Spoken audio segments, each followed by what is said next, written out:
പിതാവിൻ്റെയും പുത്രൻ്റെയും പരിശുദ്ധാത്മാവിൻ്റെയും നാമത്തിൽ ആമേൻ.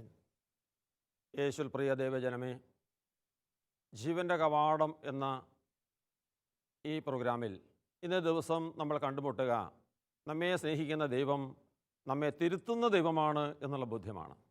നമ്മെ സ്നേഹിക്കുന്ന നമ്മുടെ മാതാപിതാക്കൾ നമ്മുടെ ജീവിതത്തിൽ നന്മയ്ക്കായി നമ്മളെ തിരുത്തുന്നത് പോലെ, നമുക്ക് ശിക്ഷ നൽകുന്നത് പോലെ, ശിക്ഷണം നൽകുന്ന പോലെ പിതാവായ ദൈവം നമ്മുടെയും ജീവിതത്തിൽ ചില ശിക്ഷകളും ശിക്ഷണങ്ങളും അനുവദിച്ചുകൊണ്ട് നമ്മളെയും തിരുത്തുന്ന നിരവധിയായ അനുഭവങ്ങൾ എൻ്റെ ജീവിതത്തിൽ സംഭവിച്ചിട്ടുണ്ട്. പലരുടെയും ജീവിതത്തിൽ ഞാനത് ബോധ്യപ്പെട്ട സംഭവമാണ്. നമുക്കറിയാം, തകർച്ചകൾ രണ്ട് വിധത്തിലാണ് ദൈവം നമ്മുടെ ജീവിതത്തിൽ അനുവദിക്കുക. ദൈവത്തിൻ്റെ മക്കളായ നമ്മൾ മാനസാന്തരത്തിലേക്ക് കടന്നു വരുവാൻ ദൈവം ചില തകർച്ചകൾ അനുവദിക്കുന്നു. അത് ശിക്ഷയല്ല, ശിക്ഷണങ്ങളാണ്. നമുക്കറിയാം, നമ്മുടെയൊക്കെ മാതാപിതാക്കൾ നമുക്ക് നല്ല വിദ്യാഭ്യാസം തരാൻ, നല്ല ഉയർച്ച തരുവാൻ വേണ്ടി നമ്മുടെ ജീവിതത്തിൽ ചില ശിക്ഷണങ്ങൾ നൽകുമ്പോൾ അത് നമുക്ക് ശിക്ഷയായിട്ട് തോന്നാം, നമുക്കത് വലിയ വേദനയായിട്ട് തോന്നാം. എങ്കിലും നമ്മെ സ്നേഹിക്കുന്ന മാതാപിതാക്കളുടെ ലക്ഷ്യം നമ്മുടെ നന്മ മാത്രമാണ്. യേശുവിൽ പ്രിയപ്പെട്ടവരെ, അതുപോലെ തന്നെ നമ്മുടെ ജീവിതത്തിൽ ചില തകർച്ചകൾ ദൈവം അനുവദിക്കാനുള്ള കാരണം നമ്മുടെ ഉപരി വിശുദ്ധിക്ക് വേണ്ടിയാണ്. വിശുദ്ധിയെപ്പറ്റി ബോധ്യപ്പെട്ട നമ്മൾ ഉപരി വിശുദ്ധിയിലൂടെ ദൈവത്തിൻ്റെ സ്വന്തം മകളായി തീരണമെന്ന് ദൈവം ആഗ്രഹിക്കുന്നു. അങ്ങനെയും നമ്മുടെ ജീവിതത്തിൽ ചില തകർച്ചകൾ, ചില മാനസാന്തരത്തിന് വേണ്ടി, ആഴത്തിലുള്ള ചില ബോധ്യങ്ങൾക്ക് വേണ്ടി ദൈവം അനുവദിക്കുമെന്നുള്ളത് വലിയൊരു സത്യം മാത്രമാണ്. Hallelujah, hallelujah, hallelujah. ലോകപ്രശസ്ത വചനപ്രഘോഷകനായ ബഹുമാനപ്പെട്ട ഫാദർ മാത്യു നായിക്കമ്പർലച്ചൻ ഇങ്ങനെ പറയുന്നത് ഞാൻ പലപ്പോഴും കേട്ടിട്ടുണ്ട്. ഒരു തകർച്ച കൊണ്ട് ഒരു വ്യക്തി ദൈവത്തെ കണ്ടെത്തുന്നില്ലെങ്കിൽ, ഒരു തകർച്ച കൊണ്ട് ഒരു വ്യക്തി യേശുവിനെപ്പറ്റി ബോധ്യപ്പെടുന്നില്ലെങ്കിൽ വീണ്ടും അവൻ്റെ ജീവിതത്തിലേക്ക് ദൈവം തകർച്ച അയക്കാം. പ്രിയപ്പെട്ടവരെ, ആ തകർച്ച അവൻ നിത്യജീവനെക്കുറിച്ച്, സ്വർഗത്തെക്കുറിച്ച് ബോധ്യപ്പെട്ടുകൊണ്ട് ഒരു വിശുദ്ധ ജീവിതത്തിന് അർഹനാകുവാനാണ്. അവൻ്റെ ജീവിതത്തിൽ അങ്ങനെ അവൻ മാനസാന്തരത്തിലേക്ക് കടന്നു വരുവാനാണ്.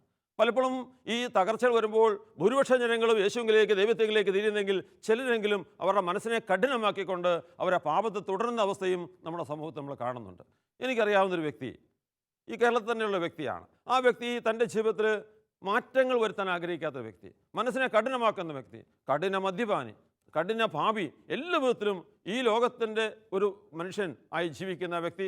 അവൻ്റെ ജീവിതത്തിൽ ജീവിതപങ്കാളിയും മക്കളും എല്ലാം ധ്യാനം കൂടി മാനസാന്തരപ്പെട്ടു, വിശ്വാസം വന്നു, വിശുദ്ധി വന്നു, സ്വർഗത്തെക്കുറിച്ച് പ്രത്യാശ വന്നു, ജീവിതത്തിൽ മാറ്റങ്ങൾ വരുത്തിയെങ്കിൽ ഈ പിതാവ് മാത്രം പാപത്തെ താലോലിച്ച് അശുദ്ധി ജീവിക്കുന്ന കാലഘട്ടത്തിൽ ആ നാട് മുഴുവൻ, ആ വീട് മുഴുവൻ ആ പിതാവിന് വേണ്ടി, ആ അപ്പച്ചന് വേണ്ടി കണ്ണീരോടെ പ്രാർത്ഥിച്ചു. ആ കാലഘട്ടങ്ങളിൽ ആ അപ്പച്ചൻ്റെ ജീവിതത്തിൽ ദൈവം തമ്പുരാൻ കൊടുത്ത ചില മാനസാന്തരത്തിൻ്റെ ഫലങ്ങൾ ഉണ്ടാകുവാൻ കൊടുത്ത അനുഭവങ്ങൾ വളരെ ദുഃഖകരമാണ്. എങ്കിൽ പോലും ഞാൻ പറയുകയാണ്, പ്രിയപ്പെട്ടവരെ, സംഭവിച്ചതെന്നറിയാമോ? ആ മകൻ്റെ 4 മക്കൾ 6 മാസം ഇടവിട്ടുകൊണ്ട് പിടഞ്ഞു വീണ്, ഒരു ഡോക്ടറെ പോലും കാണിക്കാൻ സമയമില്ലാതെ പിടഞ്ഞു വീണ് മരിച്ചു. മൂത്ത മകൻ മരിച്ചപ്പോൾ നാട്ടുകാരും വീട്ടുകാരും പറഞ്ഞു, ചേട്ടാ ഒരു ധ്യാനം കൂട്, ഈ മദ്യപാനമൊക്കെ നിർത്ത്, ഈ പാപജീവൻ നിർത്ത്, യേശുവിലേക്ക് വാ. ധ്യാനം കൂടിയാൽ മക്കൾ മരിക്കാതിരിക്കുമോ, മക്കളെ കിട്ടുമോ? ഇങ്ങനെ മല്ലടിച്ചുകൊണ്ടിരുന്ന മകൻ്റെ ജീവിതത്തിൽ 6 മാസം കഴിഞ്ഞില്ല അടുത്ത മകൻ പിടഞ്ഞു വീണ് മരിക്കുക. നാട്ടുകാരെ കൂട്ടക്കരച്ചിലായി. നല്ല മകൻ, വിശുദ്ധി ജീവിക്കുന്ന പയ്യൻ, ആ പയ്യനതാ മരിക്കുന്നു. അവൾ വലിയ ഒരു കണ്ണീരിൻ്റെ ശവസംസ്കാരം. അങ്ങനെ ഇരിക്കുമ്പോൾ ചേട്ടൻ്റെ അടുത്ത മകൻ മരിക്കുന്നു. പ്രിയപ്പെട്ടവരെ, അങ്ങനെ 2-3 മക്കൾ നിരന്തരമായി അടുത്തടുത്ത് മരിച്ചപ്പോൾ ഒരു നാൾ അടുത്ത മകൻ മരിക്കുമ്പോൾ ഈ ചേട്ടനെ കാണാനില്ല. എല്ലാവർക്കും വലിയ സങ്കടമായി. ഈ അപ്പച്ചൻ എവിടെ പോയി കാണും? അവിടെ എല്ലാം അന്വേഷിച്ചു. അടുത്ത കിണറ്റിൽ പോയി നോക്കി, വല്ലതും ചെയ്തോ? ഇല്ല. ആ മകൻ പോയി ഡിവൈൻ ധ്യാനകത്തിലേക്ക് യേശുവിനറിയാൻ, വചനം കേൾക്കാൻ ആ മകൻ തിരിച്ചു വന്നു, ഒരു പുതിയ വ്യക്തിയായി. ആ വ്യക്തി അപ്പച്ചൻ എന്നോട് നേരിട്ട് പറഞ്ഞ കാര്യമാണ്, ബ്രദറേ, നിങ്ങളുടെ വചന പ്രഘോഷമൊക്കെ ഞാൻ കേട്ടു, എൻ്റെ ജീവിതത്തിൽ യേശു പ്രവർത്തിച്ചു, ഞാൻ ഇന്ന് സ്വർഗത്തെക്കുറിച്ച് ബോധ്യമുള്ള വ്യക്തിയാണ്. എൻ്റെ മക്കൾ മരിച്ചെങ്കിൽ അവരിന്ന് സ്വർഗത്തിലുണ്ട്, അവർ ഈശോയുടെ അടുത്തുണ്ട്. ഇന്ന് ഞാനും തയ്യാർ എൻ്റെ ജീവിതത്തിലേക്ക് വരണം വന്നാൽ എനിക്കതിലൊന്നും ഭയമില്ല. കാരണം എൻ്റെ ലക്ഷ്യം ഇന്ന് സ്വർഗമാണ്. പ്രിയപ്പെട്ടവരെ, ആ 3 മക്കൾ മരിച്ചപ്പോൾ ആ നാട്ടിലുള്ള മറ്റെല്ലാവരും പറഞ്ഞു, അയ്യോ ഈ നല്ല മനുഷ്യനാണല്ലോ മരിച്ചത്, എന്തിനാ മരിച്ചത്? പ്രിയപ്പെട്ടവർ, ആ നല്ല 3 മക്കളുടെ മരണമാണ് ആ അപ്പച്ചൻ്റെ ജീവിതത്തിൽ ഈ മാറ്റം, മാനസാന്തരം കൊടുത്തെങ്കിൽ, പ്രിയ സഹോദരീ, നമ്മുടെ ജീവിതത്തിൽ ചില തകർച്ചകൾ ദൈവം അനുവദിക്കുന്നത് നമ്മൾ യേശുവിലേക്ക് തിരിയാണ്, ധ്യാനകത്തിലേക്ക് തിരിയാന്, സ്വർഗത്തെക്കുറിച്ച് ബോധ്യപ്പെടാന്, വിശുദ്ധിയിലേക്ക് കടന്നു വരാന്, എന്നുള്ള ബോധത്തിലേക്ക് നമ്മൾ കടന്നു വരണം. നമുക്കറിയാം, ബൈബിളിൽ കാണുന്നുണ്ട്, പുറപ്പാട് പുസ്തകം 7-ാം അധ്യായം തൊട്ട് 11-ാം അധ്യായം വരെ ഫറവോ, ഇസ്രായേൽ ജനത്തെ പീഡിപ്പിച്ച ഫറവോയ്ക്ക് ദൈവം 11ഓളം തകർച്ചകൾ അനുവദിച്ചു, 11ഓളം ബാധകൾ മനസ്സ് കഠിനമാക്കിക്കൊണ്ടിരുന്നു പ്രിയപ്പെട്ടവരെ. ഇന്നിതാ നമ്മുടെ ഈ കേരളത്തിൽ ഇത്രയെല്ലാം ധ്യാന കേന്ദ്രങ്ങളുണ്ടെങ്കിൽ പോലും ചിലർ ഇന്നും ധ്യാനം കൂടാത്തവർ, യേശുവിനെ അറിയാത്തവർ, സ്വർഗത്തെക്കുറിച്ച് പ്രത്യാശയില്ലാതെ ഒരു നാമമാത്ര ക്രിസ്ത്യാനിയായി ഞായറാഴ്ച ക്രിസ്ത്യാനി ജീവിക്കുന്നല്ലോ. നമ്മൾ പ്രാർത്ഥിക്കേണ്ടിയിരിക്കുന്നു അവർക്ക് വേണ്ടി. Hallelujah, hallelujah. യേശുവേ നന്ദി, യേശുവേ സ്തോത്രം. യേശു പ്രിയപ്പെട്ടവരെ, ഞാൻ ഓർക്കുകയാണ്, കോട്ടയം ജില്ലയിൽ എന്നെപ്പോലെ മദ്യവ്യവസായം നടത്തിയിരുന്നൊരു വ്യക്തിയാണ് കൊച്ചുപറമ്പിൽ ജോയി. ഈ ജോയിയുടെ ജീവിതത്തിൽ 40 വർഷം കേരളത്തിൽ അങ്ങോളം ഇങ്ങോളം മദ്യവ്യവസായം നടത്തിയ വ്യക്തി. ആ വ്യക്തിയുടെ ജീവിത പങ്കാളി അമ്മ നിരന്തരം മെഴുകുതിരി ഈശോയുടെ മുന്നിൽ കത്തിച്ചുകൊണ്ട് ഒരു മെഴുകുതിരി തിരുമ്പോൾ അടുത്ത മെഴുകുതിരി ആ മെഴുകുതിരി കത്തിച്ച് പ്രാർത്ഥിച്ച് പ്രിയപ്പെട്ടവരെ, ആ സമയങ്ങളിലുണ്ടല്ലോ ഈ ജോയി എന്ന വ്യക്തിയുടെ ജീവിതത്തിൽ ദൈവം ചില തകർച്ചകൾ അനുവദിച്ചു. ഇതാ കഴുത്തിൻ്റെ പെടലിയുടെ ഭാഗത്തൊരു മുഴ. ഡോക്ടർമാർ പരിശോധിച്ചു, അപകടകരമായ രോഗമാണ്. ഈ ബോധ്യത്തോടെ, ഈ പേടിയോടെ, ഈ ഭയത്തോടെ 1996 ഡിവൈൻ ധ്യാനത്തിലേക്ക് കടന്നു വന്നു. അവിടെ കേട്ട വചനം, ഈ ചെറിയ ഒരു പാവപ്രേരണ നൽകുന്നവൻ ആരോ അവന് കൂടുതൽ നല്ലത് കഴുത്തിൽ കല്ല് കെട്ടി കടലിച്ചാടുന്നാണുള്ള വചനം. ആ വചനം കേട്ട മകൻ യേശുവിലേക്ക് വന്നു, പാപത്തെ പുറത്തുപേക്ഷിച്ചു, അത്ഭുതകരമായ രോഗശാന്തി കൊടുത്ത് ദൈവനെ അനുഗ്രഹിച്ചു, അഭിഷേകം ചെയ്തു. Hallelujah, hallelujah. യേശുവേ നന്ദി, യേശുവേ സ്തോത്രം. പ്രിയപ്പെട്ടവരെ, നമ്മൾ ആത്മാർത്ഥമായി ഇന്ന് പ്രാർത്ഥിച്ചാൽ, നമ്മുടെ എതിരാളി അവന് യേശുവിനെ തള്ളിപ്പറഞ്ഞ് പാപത്തിൽ ജീവിക്കുന്ന വ്യക്തി, വാറെടുത്ത വ്യക്തിയായിരിക്കാം, കരിഞ്ചന്തയുടെ വ്യക്തിയായിരിക്കാം. നമ്മൾ യേശുവെ അവനെ ഒരു നിത്യജീവനെ കുറിച്ച് ബോധ്യമുള്ള ഒരു വിശ്വാസിയാക്കി മാറ്റണമേ. അവന് രോഗശാന്തി കൊടുക്കണമെന്ന് മാത്രം പ്രാർത്ഥിച്ചാൽ പോരാ. എൻ്റെ യേശുവേ, ഈ സഹോദരന് വേണ്ടി കൂടിയാണല്ലോ യേശുവെ നീ മരിച്ചത്, അവനെ നീ ഒരു വിശുദ്ധനാക്കണം കർത്താവേ, സ്വർഗരാജ്യത്തെ പ്രത്യാശ കൊടുക്കണം കർത്താവേ എന്ന് നമ്മൾ പ്രാർത്ഥിക്കുമ്പോൾ പ്രിയപ്പെട്ടവരെ, വലിയ മാറ്റങ്ങൾ, മാനസാന്തരങ്ങൾ സമൂഹത്തിൽ സംഭവിക്കും. Hallelujah, hallelujah, hallelujah. നമുക്കറിയാം, അപ്പോസ്തല പ്രവർത്തനങ്ങൾ 7-ാം അധ്യായത്തിൽ നമ്മൾ വായിക്കുന്നില്ലേ, അതാ സ്റ്റെഫാനോസിനെ സൗളും കൂട്ടരും കല്ലെറിഞ്ഞ് കൊല്ലുക. ആ കല്ലെറിഞ്ഞ് കൊല്ലുന്ന സമയത്ത് പോലും ആ സ്റ്റെഫാനോസ് മുട്ടുമേൽ നിന്ന് കരങ്ങൾ വിരിച്ചു പിടിച്ചുകൊണ്ട് എന്താ പ്രാർത്ഥിച്ചേ? യേശുവിനെ പ്രഘോഷിച്ചു, സ്വർഗത്തിൻ്റെ സുവിശേഷം പ്രസംഗിച്ചു എന്നുള്ള ഒറ്റ കാരണത്താൽ എതിരാളികൾ യഹൂദർ ആ സ്റ്റെഫാനോസിനെ കല്ലെറിഞ്ഞ് കൊല്ലുമ്പോൾ പാഞ്ഞു വരുന്ന കല്ലിലോട്ട് നോക്കിയില്ല, എറിയുന്ന വ്യക്തിയെ നോക്കിയില്ല, സ്വർഗത്തിലേക്ക് നോക്കി. അതാ സ്റ്റെഫാനോസ് പ്രാർത്ഥിച്ചു. തൽക്ഷണം തന്നെ ഈശോയുടെ കരങ്ങളിലേക്ക് തൻ്റെ ജീവിതത്തെ കൊടുത്തുകൊണ്ട് എന്താ സ്റ്റെഫാനോസ് പറഞ്ഞത്? എൻ്റെ ആത്മാവിനെ അവിടുത്തെ കരങ്ങളിലേക്ക് സമർപ്പിക്കുന്നു, എൻ്റെ ആത്മാവിനെ, എൻ്റെ ജീവനെ ദൈവമേ നിൻ്റെ കരങ്ങളിലേക്ക് സമർപ്പിക്കുന്നു, സ്വർഗത്തിന് വേണ്ടി സമർപ്പിക്കുന്നു. അതാ വീണ്ടും പ്രാർത്ഥിക്കുന്നു, ആ കുറ്റം അവരുടെ മേൽ ആരോപിക്കരുതേ. തന്നെ കല്ലെറിഞ്ഞ് കൊന്നവരോട് ക്ഷമിച്ചുകൊണ്ട് അവരുടെയും നിത്യജീവന് വേണ്ടി, അവരുടെയും സ്വർഗരാജ്യ പ്രവേശനത്തിന് വേണ്ടി, അവരുടെ വിശുദ്ധീകരണത്തിന് വേണ്ടി, അവരുടെ മാനസാന്തരത്തിന് വേണ്ടി അതാ മരണസമയത്ത് പോലും ഒരു സുവിശേഷകം പ്രാർത്ഥിക്കുന്നു. യേശുപ്രിയ സഹോദര സഹോദരി, നമ്മുടെ ജീവിതത്തിൽ നമ്മുടെ പീഡിപ്പിക്കുന്ന ജീവിത പങ്കാളി, വേദനിപ്പിക്കുന്ന മക്കൾ, മാതാപിതാക്കൾ, അവർക്ക് വേണ്ടി ആ സ്റ്റെഫാനോസ് പ്രാർത്ഥിച്ച പോലെ അവരുടെ നിത്യജീവന് വേണ്ടി നമ്മളും ആത്മാർത്ഥമായി ദൈവകരങ്ങളിൽ ക്ഷമിച്ച് സ്നേഹിച്ച് പ്രാർത്ഥിച്ചാൽ നമ്മുടെ പ്രാർത്ഥന ദൈവം കേൾക്കും. നമ്മൾ ആഗ്രഹിക്കുന്നത് ആ മാനസാന്തരം അവരിൽ കാണുവാൻ വേണ്ടി നമുക്ക് സാധിക്കും. Hallelujah, hallelujah. യേശുവേ നന്ദി, യേശുവേ സ്തോത്രം. അതാ സ്റ്റെഫാനോസ് പ്രാർത്ഥിച്ച് പിടഞ്ഞു വീണ് മരിച്ചു. ആദ്യത്തെ രക്തസാക്ഷിയായെങ്കിൽ, വിശുദ്ധനായെങ്കിൽ പ്രിയപ്പെട്ടവരെ, ആ പ്രാർത്ഥന ദൈവം കേട്ടു. അതാ ആ സാവൂള്, യേശുവിനെ പീഡിപ്പിക്കാൻ സഭയെ പീഡിപ്പിച്ച സാവൂള്, അതാ സ്റ്റെഫാനോസിനെ കൊല്ലാൻ കൂട്ടുന്ന സാവൂള് മാനസാന്തരപ്പെട്ടു. പൗലോസ് അപ്പൊസ്തലനായി മാറി. യേശു വേണ്ടി ജീവിക്കുന്ന, ലേഖനം എഴുതിയ, യേശു വേണ്ടി രക്തസാക്ഷിത്വം വഹിച്ച ആ പൗലോസ് എന്ന വിശുദ്ധനെ നമുക്ക് കിട്ടിയില്ല പ്രിയപ്പെട്ടവരെ. ഞാനും നിങ്ങളും നമ്മുടെ സമൂഹത്തിൽ പാപികൾ, മദ്യവ്യവസായികൾ, അല്ലെങ്കിൽ കരിഞ്ചന്തക്കാർ, അവരെ നമ്മൾ തള്ളിക്കളയാതെ അവർ യേശുവിനെ അറിയാഞ്ഞിട്ടാണ് അങ്ങനെ ചെയ്യുന്നതെന്നുള്ള ബോധ്യത്തിൽ അവർക്ക് വേണ്ടി ആത്മാർത്ഥമായി പ്രാർത്ഥിക്കുമ്പോൾ അവരുടെ ജീവിതത്തിൽ ചില തകർച്ചകൾ, ചില വേദനകൾ, ചില നൊമ്പരങ്ങൾ നമ്മുടെ ദൈവം അനുവദിച്ചുകൊണ്ട് അവരെയും വചനത്തിലേക്ക്, യേശുവിലേക്ക് വിളിക്കും എന്നുള്ളത് വളരെ സത്യമാണ്. നമ്മുടെയൊക്കെ ജീവിതത്തിൽ പലരും അത് അനുഭവിച്ചറിഞ്ഞ സത്യമാണ്. Hallelujah, hallelujah. ഹെബ്രായർ 12:6 പറയുന്നില്ലേ, താൻ സ്നേഹിക്കുന്നവർക്ക് കർത്താവ് ശിക്ഷണം നൽകുന്നു, മക്കളായി സ്വീകരിക്കുന്നവരെ പ്രഹരിക്കുകയും ചെയ്യുന്നു. എല്ലാവർക്കും ലഭിക്കുന്ന ശിക്ഷണം നിങ്ങൾക്ക് ലഭിക്കുന്നില്ലെങ്കിൽ നിങ്ങൾ ജാരസന്തതികളാണ്. പ്രിയപ്പെട്ടവരെ, നമുക്കറിയാം, നമ്മുടെ മാതാപിതാക്കൾ നമുക്ക് ശിക്ഷണം നൽകുന്നത് അവരുടെ പൊന്നോമന മക്കളായതുകൊണ്ടാണ്. നമ്മുടെ ജീവിതത്തിൽ ദൈവത്തിൻ്റെ പൊന്നോമന മക്കൾക്കാണ് ജീവിതത്തിൽ ചില തകർച്ചകൾ, ചില വേദനകൾ, ചില സഹനങ്ങളൊക്കെ നൽകി നമ്മുടെ ദൈവം വിശുദ്ധീകരിക്കാൻ ആഗ്രഹിക്കുന്നു. അത് ദൈവത്തിൻ്റെ സ്നേഹമാണ്, കാരുണ്യമാണ് എന്ന് കരുതുന്നതിന് പകരം പലരും ഇത് ശാപമാണ്, ഇത് രക്ഷയില്ല, അത് മനസ്സ് കടുപ്പിച്ച് വീണ്ടും പാപത്തിലേക്ക് പോകുന്ന കാഴ്ചയും നമ്മൾ കണ്ടുകൊണ്ടിരിക്കുകയാണ്. Hallelujah, hallelujah, hallelujah. യേശുവേ നന്ദി, ദൈവമേ സ്തോത്രം. ഹല്ലേലൂയ. പ്രിയപ്പെട്ടവരെ, പ്രഭാഷകൻ്റെ പുസ്തകം 23:19 നമ്മൾ വായിക്കുന്നുണ്ട്. അവൻ മനുഷ്യനെ മാത്രമേ ഭയപ്പെട്ടുള്ളൂ, കർത്താവിൻ്റെ കണ്ണുകൾ സൂര്യനേക്കാൾ 10,000 മടങ്ങ് ശക്തിയുള്ളതാണ്. ഞാനും നിങ്ങളൊന്ന് തിരിച്ചറിയേണ്ട ഒരു വലിയ സത്യം ഇതാണ്. നമ്മുടെ ജീവിതത്തിൽ നമ്മളെ ചില പാപങ്ങൾ, രഹസ്യ പാപങ്ങൾ, ഇതൊക്കെ നമ്മൾ ജീവിതത്തിൽ കൊണ്ടു നടന്നിട്ടും ദൈവം ഇതൊന്നും അറിയുന്നില്ല, ദൈവം മനസ്സിലാക്കിയില്ല, നമ്മൾ ഒരിക്കലും ധരിക്കരുത്.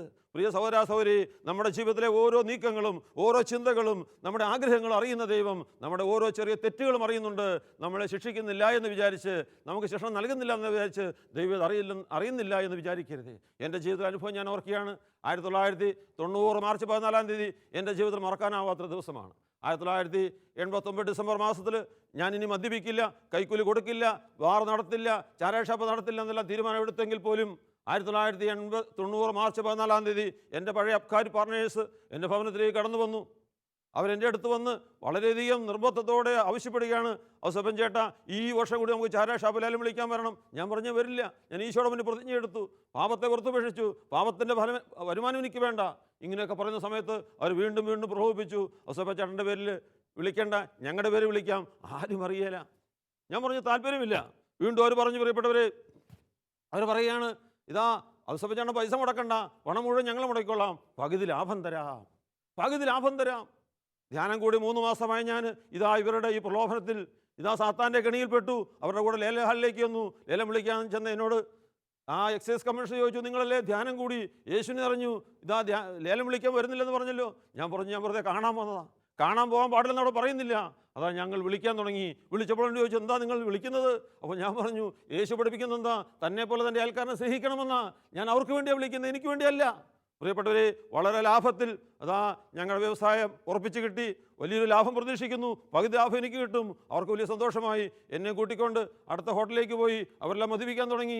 ഞാൻ പിന്നെ മദ്യപിക്കുന്നില്ല, ഞാൻ ധ്യാനം കൂടിയ വ്യക്തിയല്ലേ, ഞാൻ ഭക്ഷണം കഴിക്കാൻ തുടങ്ങി. പ്രിയപ്പെട്ടവരെ, ഞാൻ ആദ്യമായി എടുത്ത് കടിക്കുന്ന ഒരു മത്സ്യത്തിൻ്റെ മുള്ള് എൻ്റെ നാവിലേക്ക് ആഴത്തിൽ പതിക്കുക. 36 വയസ്സ് വരെ എൻ്റെ ജീവിതത്തിൽ അങ്ങനെ അനുഭവം ഉണ്ടായിട്ടില്ല. ഞാൻ പെട്ടെന്ന് ഈ മുള്ളെടുത്ത് കളയാൻ നോക്കി. വളരെ കഷ്ടപ്പെട്ട് ഒരു കത്തിക്ക് മുറിച്ച് കളഞ്ഞാണ് ഞാൻ രക്ഷപ്പെട്ടത്. ഒരു 2 മിനിറ്റ് കഴിഞ്ഞെങ്കിൽ ഈ ശ്വാസം വിടാൻ കിട്ടാതെ ഞാൻ വിഷമിച്ച് മരിച്ചുപോയെന്ന് ഞാൻ ഓർത്തു പോവുകയാണ്. അപ്പോൾ എൻ്റെ ദൈവത്തിൻ്റെ പരിശുദ്ധാത്മാവ് എന്നോട് പറഞ്ഞു, ഔസേപ്പച്ച, നീ എൻ്റെ മുന്നിൽ പ്രതിജ്ഞ എടുത്തു, നീ അനുദപിച്ചു, നീ നിൻ്റെ നാവ് കൊണ്ട് കുമ്പസാരിച്ചു, നീ എന്നോട് പ്രതിജ്ഞ എടുത്തു, ഇനിമേൽ ലാലം വിളിക്കില്ല, ചാരായ ഷാപ്പ് വിളിക്കില്ല. നീ എന്നെ വഞ്ചിച്ചു, അതേ നാവ് കൊണ്ട്, അതേ നാവിലിതാ ഞാനൊരു സ്നേഹശിക്ഷ നൽകുന്നു, നിന്നെ തിരുത്താൻ, നിന്നെ ഉപരിവിശുദ്ധിയിലേക്ക് നയിക്കാൻ, നിനക്കൊരു മാനസാന്തരത്തിലേക്ക് കടത്തിവിടുവാൻ. യേശു പ്രിയപ്പെട്ട സഹോദരാ സഹോദരി, ഹെബ്രായർ 10:26 പറയുന്നുണ്ട്. ഹെബ്രായർ 10:26, സത്യത്തെ സംബന്ധിച്ച പൂർണ്ണമായ അറിവ് ലഭിച്ചതിന് ശേഷം വീണ്ടും പാപം ചെയ്താൽ അനുതാപത്തിലേക്ക് നയിക്കുക സാധ്യമാണ്. ഹെബ്രായർ 6:4 പറയുന്നുണ്ട്, ഇതന്നെ പറയുന്നുണ്ട്, സത്യത്തെ സംബന്ധിച്ച് പൂർണ്ണ അറിവ് ലഭിച്ചതിന് ശേഷം, ഈശോയെ അറിഞ്ഞ് ധ്യാനം കൂടി ഈശോയുടെ സ്നേഹത്തിലേക്ക് കടന്നു വന്നതിന് ശേഷം വീണ്ടും നമ്മൾ മനഃപൂർവ്വം പാപം ചെയ്താൽ അനുതാപത്തിലേക്ക് നയിക്കുക സാധ്യമാണ്. എങ്കിലും കാരണവാനായ ദൈവം ആ തകർച്ച അനുവദിച്ചുകൊണ്ട് ആ മുള്ള് എൻ്റെ നാവിൽ തന്നെ ഈശോയുടെ മുന്നിൽ പ്രതിജ്ഞ എടുത്ത, ഈശോയുടെ മുന്നിൽ കുമ്പസാരിച്ച, ഈശോയുടെ മാപ്പ് ചോദിച്ച, ഈശോയുടെ മുന്നിൽ പ്രതിജ്ഞ എടുത്ത അതേ നാവിൽ തന്നെ സ്നേഹശിക്ഷ നൽകി എന്നെ അനുഗ്രഹിക്കുകയാണ്. വചനം പറയുകയാണ്, പാപം ചെയ്യാൻ ഉപയോഗിക്കുന്ന അവയവത്തിന് തന്നെ ശിക്ഷ തരും. പാപം ചെയ്യാൻ ഉപയോഗിക്കുന്ന അവയവത്തിന് തന്നെ ദൈവം ശിക്ഷണം നൽകും. എത്രയോ വലിയ സ്നേഹമാണ് ഞാൻ അനുഭവിച്ചറിഞ്ഞത്. പ്രിയപ്പെട്ടവരെ, 1993 കാലഘട്ടങ്ങളിൽ ഡിവൈൻ ധ്യാന കേന്ദ്രത്തിൽ ഞാൻ 2-3 ആഴ്ചകൾ മാത്രമേ ഇത് പ്രസംഗിച്ചിട്ടുള്ളൂ. എങ്കിലും അതിൻ്റെ ഒരു ഫലം ഞാൻ ഒരിക്കൽ 2003 അനുഭവിക്കേണ്ടി വന്നു. കാരണം ഞാൻ കാഞ്ഞിക്കാടുന്ന് വീണ്ടും ഡിവൈനിലേക്ക് പോകുന്നൊരു അവസരത്തിൽ എൻ്റെ ഓപ്പോസിറ്റ് സൈഡിൽ ട്രെയിനിൽ പരശുരാം എക്സ്പ്രസ്സിൽ യാത്ര ചെയ്യുന്നൊരു വ്യക്തി ദുബായിൽ നിന്ന് വന്ന വഴിയാണ്. ഇയാളിനോട് ചോദിച്ചു, ബ്രദറെ, നിങ്ങളല്ലേ ഈ ഔസേപ്പച്ച മുതുമന? അതെ. നിങ്ങളുടെ നാക്കല്ലേ പണ്ട് മുള്ളു കൊണ്ടത്? അതെ. ഞാൻ ചോദിച്ചു, നിങ്ങളെങ്ങനെ അറിഞ്ഞു? അയാൾ പറയുകയാണ്, സഹോദരാ സഹോദരി, അയാളും ഒരു മദ്യപാനിയായിരുന്നു. ഈ 93 ധ്യാനം കൂടാൻ വന്നു, യേശുവിൻ്റെ സ്നേഹം പറഞ്ഞു, ആ മദ്യപാനം നിർത്തി, അങ്ങനെ പുതിയ തീരുമാനമൊക്കെ എടുത്തുകൊണ്ട് ദുബായിലേക്ക് പോയി. 10 വർഷം കഴിഞ്ഞ് തിരിച്ചു വരിക. അയാൾ പറയുക, അവിടെ ചെന്നപ്പോൾ എനിക്ക് പ്രലോഭനമുണ്ടായി, വാറ കാണുമ്പോൾ അങ്ങോട്ട് പോകണമെന്ന് തോന്നും, പോകാനായിട്ട് ഒരുങ്ങും. അവിടെ ചെല്ലുമ്പോൾ നിങ്ങളുടെ നാക്കൽ മുള്ളു കൊണ്ട് തുറക്കുമ്പോൾ ഞാൻ തിരിച്ചു വരും. യേശു പ്രിയപ്പെട്ട സഹോദരാ സഹോദരി, സുവിശേഷം, നല്ല വിശേഷം, നമ്മുടെ മാറ്റം, നമ്മുടെ മാനസാന്തരം, ഇതാ മറ്റുള്ളവർക്കും കൂടെ ഒരു നന്മയിലേക്ക്, വിശുദ്ധിയിലേക്ക് വരാൻ കാരണമാകും. ഞാൻ നിങ്ങൾ പരിശോധിക്കണം. എൻ്റെ ജീവിതം കണ്ട്, എൻ്റെ ജീവിത സാക്ഷ്യത്തിലൂടെ യേശുവിനെ അറിയുവാൻ നിരവധി ആളുകൾ, ജാതിമതഭേദമന്യേ ഒരുപാട് വ്യക്തികൾ ആഗ്രഹിക്കുമ്പോൾ എൻ്റെ ജീവിതം മാനസാന്തരത്തിൻ്റെ ഫലങ്ങൾ തരുന്നൊരു മാറ്റം ജീവിതമാണോ? വിശുദ്ധ ജീവിതമാണോ? എൻ്റെ പ്രവൃത്തി, എൻ്റെ സംസാരം, എൻ്റെ പെരുമാറ്റം അത് ഈശോയുടെ വചനത്തിന് അനുയോജ്യമാണോ എന്ന് നാം ഓരോരുത്തരും പരിശോധിക്കേണ്ടിയിരിക്കുന്നു. Hallelujah, hallelujah. യേശുവേ നന്ദി, യേശുവേ സ്തോത്രം, ദൈവമേ നന്ദി, ദൈവമേ സ്തോത്രം. യേശു പ്രിയപ്പെട്ടവരെ, റോമാ 10:2 ഇങ്ങനെ പറയുന്നുണ്ട്. റോമാ 10:2, നിങ്ങൾക്ക് ദൈവത്തെക്കുറിച്ച് വളരെ വലിയ തീക്ഷ്ണതയുണ്ടെന്ന് ഞാൻ ബോധ്യപ്പെടുന്നു, പക്ഷേ അത് ശരിയായ അറിവിൻ്റെ അടിസ്ഥാനത്തിലല്ലെന്നേ ഉള്ളൂ. പ്രിയപ്പെട്ടവരെ, നമുക്കെല്ലാം ദൈവത്തെക്കുറിച്ച് വലിയ തീക്ഷ്ണതയാണ്. പള്ളി പോവും, പ്രാർത്ഥിക്കും, പെരുന്നാൾ നടത്തും, ഒരുപാട് ആഘോഷങ്ങളൊക്കെ നടത്തുമെങ്കിൽ പോലും നമ്മുടെ അറിവ് ഒരു ശരിയായ അറിവിൻ്റെ അടിസ്ഥാനത്തിലാണോ എന്ന് പറഞ്ഞാൽ, പിതാവായ ദൈവം തൻ്റെ മകനെ ഈ ഭൂമിയിലേക്ക് അയച്ചത്, ആ യേശു ഊന്നൽ കൊടുത്ത് പ്രസംഗിച്ചത്, യേശു കുരിശിൽ പിടഞ്ഞു മരിച്ചത് നിനക്ക് നിത്യജീവൻ നൽകാനാണ്, സ്വർഗം നൽകാനാണ്, നിന്നൊരു വിശുദ്ധനാക്കാനാണ്. ഈ തിരിച്ചറിവ് നമുക്ക് പലർക്കുമില്ല. വിശ്വാസിയ വേറെ ഔസേപ്പച്ചൻ, തോമസ് കുട്ടി, മറിയാമ്മ, പക്ഷേ പ്രവൃത്തി ഈശോയുടെ വചനത്തിന് നിത്യരക്ഷയ്ക്ക് ഘടകവിരുദ്ധം. ഞാൻ ഓർക്കുകയാണ് എൻ്റെ ജീവിതത്തിൽ ഒരു അപജയം. കാവേരി ബാർ നടത്തുന്ന ഔസേപ്പച്ച പുതുമന, ആ പുതുമനയുടെ എൻ്റെ ബാറിനകത്ത് യേശുവിൻ്റെ ഫോട്ടോ, അടുത്ത് മാതാവിൻ്റെ ഫോട്ടോ, താഴെ തിരികെത്തിക്കുന്നു, പ്രാർത്ഥിക്കുന്നു. എന്താ പ്രാർത്ഥിക്കുന്നത്? 40 തൊഴിലാളികൾ ഒന്നിച്ച് പ്രാർത്ഥിക്കാൻ ഞാൻ പറയുകയാണ്, പ്രേരിപ്പിക്കുകയാണ്. യേശുവേ, ധാരാളം കുടിയന്മാരെ കൂട്ടിക്കൊണ്ട് വരണേ, എൻ്റെ പെട്ടി നിറയ്ക്കണേ. യേശുവിൻ്റെ പണിയാണ് നമ്മുടെ പെട്ടി നിറയ്ക്കുക, കുടിയന്മാരെ കൂട്ടിക്കൊണ്ടുവരിക. ഇന്നും പ്രിയപ്പെട്ടവരെ, ഒരുപാട് വ്യക്തികൾ ഈ ലോകത്തിന് വേണ്ടി മാത്രം, കാര്യസാധ്യതയ്ക്ക് വേണ്ടി മാത്രം, ഈ ലോകത്തിൻ്റെ നേട്ടത്തിന് വേണ്ടി മാത്രമായി ജീവിക്കുമ്പോഴാണ് പൗലോസ് അപ്പോസ്തലൻ പറയുന്ന പോലെ 1 കൊരിന്ത്യർ 15:19 ഈ ജീവിതത്തിന് വേണ്ടി മാത്രമാണ് നീ ക്രിസ്തുവിൽ പ്രത്യാശ വെക്കുന്നതെങ്കിൽ മറ്റെല്ലാവരെയും നിർഭാഗ്യവാനാണ്. പ്രിയ സഹോദരി, നമ്മൾ ചിന്തിക്കണം. എൻ്റെ ആഗ്രഹം, എൻ്റെ ചിന്ത, എൻ്റെ വിശ്വാസം, എൻ്റെ ആത്മീയ ജീവിതം സ്വർഗം ലക്ഷ്യം വെച്ചിട്ടുള്ളതാണോ? നിത്യജീവൻ വെച്ചിട്ടുള്ളതാണോ? അതാണോ എൻ്റെ ലക്ഷ്യം? അതോ ഭൗതിക നേട്ടങ്ങൾക്ക് വേണ്ടി മാത്രമെങ്കിൽ ഒരു വലിയ മാറ്റത്തിലേക്ക്, ഒരു മാനസാന്തരത്തിലേക്ക് ദൈവത്തിൻ്റെ പരിശുദ്ധാത്മാവ് ഇത് കേൾക്കുന്ന ലോകത്തുള്ള സകല ജനതയും ആഹ്വാനിച്ചുകൊണ്ടിരിക്കുന്നു, വിളിച്ചുകൊണ്ടിരിക്കുന്നു. ഈ വലിയ സത്യം ആത്മനാ നമുക്ക് സ്വീകരിക്കാം. Hallelujah, hallelujah. യേശുവേ നന്ദി, യേശുവേ സ്തോത്രം, ദൈവമേ നന്ദി, ദൈവമേ സ്തോത്രം. പ്രിയപ്പെട്ട സഹോദരങ്ങളെ, എൻ്റെ ജീവിതത്തിൽ എന്നെ സ്നേഹിക്കുന്ന ദൈവം ഒരുപാട് ആക്സിഡൻറ്റിലൂടെ, ചില തകർച്ചയിലൂടെ എന്നെ തിരുത്തിയ സംഭവങ്ങൾ ഇത് പറയാൻ എനിക്ക് അഭിമാനമേ ഉള്ളൂ. കാരണം ഞാനും എൻ്റെ ജീവിതത്തിൽ ഒരുപാട് തെറ്റുകളും കുറ്റങ്ങളും ചെയ്തവരെങ്കിൽ, ഒരുപാട് അപാകതയുള്ള വ്യക്തിയെങ്കിൽ, എൻ്റെ ജീവിതത്തിൽ എന്നെ സ്നേഹിക്കുന്ന ദൈവം ഉപരി വിശുദ്ധിയിലേക്ക്, വചനം പറയുന്ന എന്നെ ഉപരി വിശുദ്ധിയിലേക്ക്, നിത്യജീവൻ്റെ ഒരു ചിന്തയിലേക്ക് എന്നെ നയിച്ച നിരവധി സംഭവങ്ങളുണ്ട്. ഞാൻ ഓർക്കുകയാണ്, ഞാൻ കാഞ്ഞങ്ങാട് ഉപയോഗിക്കുന്ന ഒരു വാഹനം ഒരാഴ്ചയിൽ 2 പ്രാവശ്യം ആക്സിഡൻ്റായി. ഈ ആക്സിഡൻറ്റ് വലിയ അപകടം പറ്റിയില്ല. അപ്പോൾ ഞാനിങ്ങനെ പ്രാർത്ഥിച്ചു, കർത്താവേ, എന്തുകൊണ്ടാണ് ഈ അപകടം എനിക്ക് നീ അനുവദിച്ചത്? ഈ അപകടത്തോട് നിനക്ക് എന്നോ സംസാരിക്കാനുണ്ടല്ലോ, ഇനിയും വിശുദ്ധിയെക്കുറിച്ച്, സ്വർഗത്തെക്കുറിച്ച് ബോധ്യപ്പെടുത്താനുണ്ടല്ലോ, ചില ഭാവങ്ങൾ ഇനി വെളിപ്പെടുത്താൻ ആഗ്രഹിക്കുന്നല്ലോ. ഞാനൊരു ബൈബിൾ എടുത്ത് ഒരു മുറിയിൽ കയറി പ്രാർത്ഥിക്കാൻ തുടങ്ങി. ഈശോയെ, ആക്സിഡൻറ്റ് എന്താ ഈശോയെ, സുവിശേഷം പ്രസംഗിക്കുന്ന, വചനം അറിയുന്ന, വചനം പറയുന്ന എൻ്റെ ജീവിതത്തിൽ ഇനി എന്താണ് മാറ്റം വരുത്തേണ്ടത് കർത്താവേ എന്ന് പ്രാർത്ഥിച്ച് ബൈബിൾ തുറന്നപ്പോൾ 1 തിമോത്തി 5:24 ലഭിച്ചു. വചനം ലഭിക്കുകയാണ്. 1 തിമോത്തി 5:24. അവിടെ ഇങ്ങനെ പറയുകയാണ്, ചിലരുടെ പാപങ്ങൾ സാവകാശമേ വെളിപ്പെടുകയുള്ളൂ. ചിലരുടെ പാപങ്ങൾ സാവകാശമേ വെളിപ്പെടുകയുള്ളൂ. പ്രിയപ്പെട്ടവരെ, ലോകം മുഴുവൻ സ്വർഗത്തിൻ്റെ സുവിശേഷം പ്രസംഗിക്കുന്ന എൻ്റെ ജീവിതത്തിൽ ഇനിയും ചില പാപങ്ങളുണ്ട് എന്നൊരു ബോധ്യം എനിക്ക് ലഭിച്ചു. ഞാനിതാ വയനാട്ടിൽ പുതുപ്പാടി എന്ന സ്ഥലത്തൊരു ധ്യാനം കൂടാൻ പോയി. ആ ധ്യാനത്തിൽ എൻ്റെ ഏക പ്രാർത്ഥന ഇതാ, യേശുവേ, നീ അക്കരെ തരാമെന്ന് പറഞ്ഞിട്ട്, സ്വർഗ്ഗം തരാമെന്ന് പറഞ്ഞിട്ട് ഞാൻ വാർഹോട്ട് അടച്ചുപൂട്ടി, ചാരാ ഷാപ്പ് വേണ്ടെന്ന് വെച്ചു, കോടികൾ നിൻ്റെ നാമത്തിൽ വെച്ചു, നിൻ്റെ സുവിശേഷ പ്രസംഗം കൊണ്ട് നടക്കുകയാണ്. കർത്താവേ, നീ ഇപ്പോൾ പറയുന്നു അക്കരയുമില്ല ഇക്കരയുമില്ല, നിനക്ക് സ്വർഗ്ഗമില്ല, നിൻ്റെ പ്രവർത്തനം പൂർണ്ണമല്ല, നീ വിശുദ്ധിയിലേക്ക് കടന്നു വന്നിട്ടില്ല, ഇനിയും മാറ്റം വരുത്തണേ എന്ന്. എൻ്റെ കർത്താവേ, എനിക്ക് സ്വർഗം വേണം, നിത്യജീവൻ വേണം. ഈ ഒരു ബോധ്യത്തോടെ 3 ദിവസം ഞാൻ വീണ്ടും ഈശോയുടെ സ്വരത്തിന് വേണ്ടി എനിക്ക് പാപബോധം കിട്ടാൻ, എൻ്റെ പാപം തിരിച്ചറിയാൻ, ചിലരുടെ പാപങ്ങൾ സാവകാശമേ വെളിപ്പെടുകയുള്ളൂ. പ്രിയ സഹോദരി, നിൻ്റെ ജീവിതത്തിൽ ഏതെങ്കിലും ചെറിയ പാപം, അത് പഴയതായിക്കോട്ടെ, പുതിയതായിക്കോട്ടെ, ചെറുതായിക്കോട്ടെ, വലുതായിക്കോട്ടെ, അതിനെ ഓർത്ത് ഈ ആഴത്തിൽ അനുഭവിക്കുന്നില്ലെങ്കിൽ, അത് കുമ്പസാരത്തിൽ ഏറ്റുപറയുന്നില്ലെങ്കിൽ, നീ വിശുദ്ധിയെക്കുറിച്ച് ബോധ്യപ്പെടുന്നില്ലെങ്കിൽ, ഈശോ ഇതാ നമ്മുടെ ജീവിതത്തിൽ തട്ട് മുട്ട് ആക്സിഡൻറ്റ് നൽകി എന്നെയും നിന്നെയും ഒരു വിശുദ്ധനാക്കും. അത് ഈശോയുടെ പരിശുദ്ധാത്മാവിൻ്റെ പ്രവർത്തനമാണ്. ഞാനിങ്ങനെ പ്രാർത്ഥിച്ചു. ധ്യാനത്തിൻ്റെ 3-ാം ദിവസം രാത്രി ഒരു 2:30 മണി സമയത്ത് ഈശോ ഈ പാവിയുടെ അടുത്തേക്ക് വന്നു. പെട്ടെന്ന് ഞാനിങ്ങനെ കേൾക്കുകയാണ്, റോമാ 14:17. റോമാ 14:17. ഈ സ്വരം കേട്ടു. പിന്നൊന്നും കേൾക്കാനില്ല. ഔസേപ്പച്ച എന്നെ വിളിക്കുക, തോണ്ടി വിളിക്കുക. ഈശോ എൻ്റെ അടുത്ത് വന്നു. പ്രിയപ്പെട്ടവരെ, എന്നെ വിളിച്ചു. ഞാൻ കണ്ണ് തുറന്ന് നിൽക്കാൻ പറ്റുന്നില്ല, നല്ല ഉറക്കം. സ്വരം കേൾക്കുന്നു, റോമാ 14:17. ഞാൻ പെട്ടെന്ന് ചാടി എഴുന്നേറ്റ് ബൈബിൾ തുറന്നു, ലൈറ്റിട്ട് ബൈബിൾ തുറന്നു. അവിടെ ഇങ്ങനെ പറയുകയാണ്, സ്വർഗരാജ്യമെന്നാൽ ഭക്ഷണമോ പാനീയമല്ല. സ്വർഗരാജ്യമെന്നാൽ ഭക്ഷണമോ പാനീയമല്ല. യേശു, പ്രിയ സഹോദരി, എൻ്റെ ജീവിതത്തിലെ ഒരു വിഗ്രഹം ഈശോ എടുത്തു മാറ്റാൻ ആഗ്രഹിക്കുകയാണ്.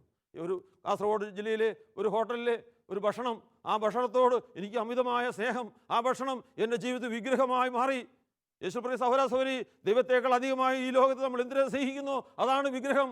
അത് മാത്രമാണ് വിഗ്രഹം. ഈ ഒരു ബോധ്യത്തോടെ ഈശോയ്ക്ക് 1-ാം സ്ഥാനം കൊടുക്കാൻ തയ്യാറാകാത്തതിൻ്റെ ആ ഒരു ബോധ്യം നൽകി, ആ ഒരു വിഗ്രഹമായ ആ ഭക്ഷണത്തോടുള്ള ടേസ്റ്റ് എന്നത് ദൈവം എടുത്തു മാറ്റി. പിറ്റേ ദിവസം ഞാൻ ഓർക്കുകയാണ്, ഞാൻ അനുദപിച്ചു കടന്നുറങ്ങി. പിറ്റേ ദിവസം വിശുദ്ധ കുർബാനയിൽ ആ കാസായാലും വിലാസം ഉയർത്തുന്ന സമയത്ത് എൻ്റെ ആ ടേസ്റ്റിൻ്റെ ഓർമ്മ, ആ ചിന്തകൾ അതെല്ലാം ഞാൻ ആ കുർബാനയിലേക്ക് വെച്ചു കൊടുത്തു. കർത്താവേ, എന്നോട് കരുണയായിരിക്കണമേ, ഈ വിഗ്രഹത്തെ നിന്ന് എടുത്തു മാറ്റണമേ എന്ന് പ്രാർത്ഥിച്ചു പ്രിയപ്പെട്ടവരെ. അതിനുശേഷം ആ ഭക്ഷണത്തെ ടേസ്റ്റ് എന്നെ ഭരിച്ചിട്ടില്ല. വീണ്ടും യേശു ഭരിക്കാൻ തുടങ്ങി. ഞാൻ ചിന്തിക്കണം, നിന്നെ ഇന്ന് ഭരിക്കുന്ന യേശുവാണോ, അതോ ഈ ലോകത്തിൻ്റെ വില വസ്തുക്കളാണോ? ചിലരെ സ്വർണം, ചിലർക്ക് സമ്പത്ത്, ചിലർക്ക് കാറ്, ചിലർക്ക് സ്ഥാനമാനങ്ങൾ, ചിലർക്ക് അധികാരം, ചിലർക്ക് ഭക്ഷണം.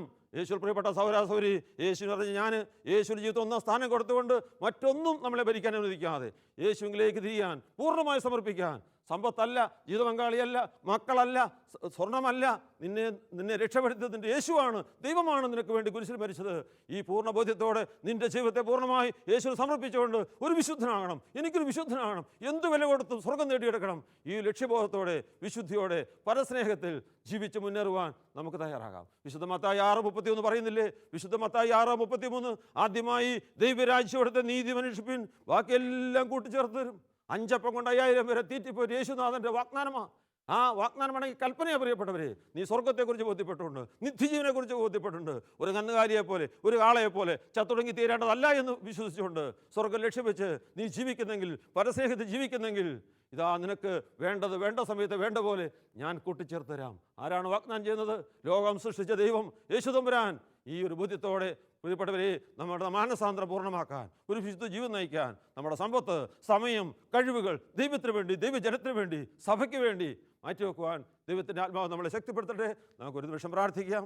കാരണവാനാ നല്ല ദൈവമേ, ഈ നിമിഷത്തിനായി നന്ദി പറയുന്നു. ഞങ്ങളുടെ മാനസാന്തരം പൂർണ്ണമാണോ എന്ന് പരിശോധിക്കാൻ ഞങ്ങളെ പഠിപ്പിക്കണമേ, ഞങ്ങളെ തിരുത്തണമേ. ഞങ്ങളുടെ അശുദ്ധി, ചെറിയ അശുദ്ധി പോലും ഞങ്ങൾ കാണിച്ചു നൽകി ഞങ്ങളെ ഒരു വിശുദ്ധിയിലേക്ക് നയിക്കണമേ. ഈശോയെ, അവിടുത്തെ സ്നേഹം കൊണ്ട് ഞങ്ങളെ നിറയ്ക്കണമേ. സ്വർഗരാജ്യം ലക്ഷ്യം വെച്ച്, നിത്യജീവൻ ലക്ഷ്യം വെച്ചുകൊണ്ട്, ഒരു വിശുദ്ധ ജീവൻ നയിച്ചുകൊണ്ട് യേശുവിന് സാക്ഷ്യം വഹിക്കുവാൻ ദൈവത്തിൻ്റെ പരിശുദ്ധാത്മാവേ ഞങ്ങളെ സഹായിക്കണമേ.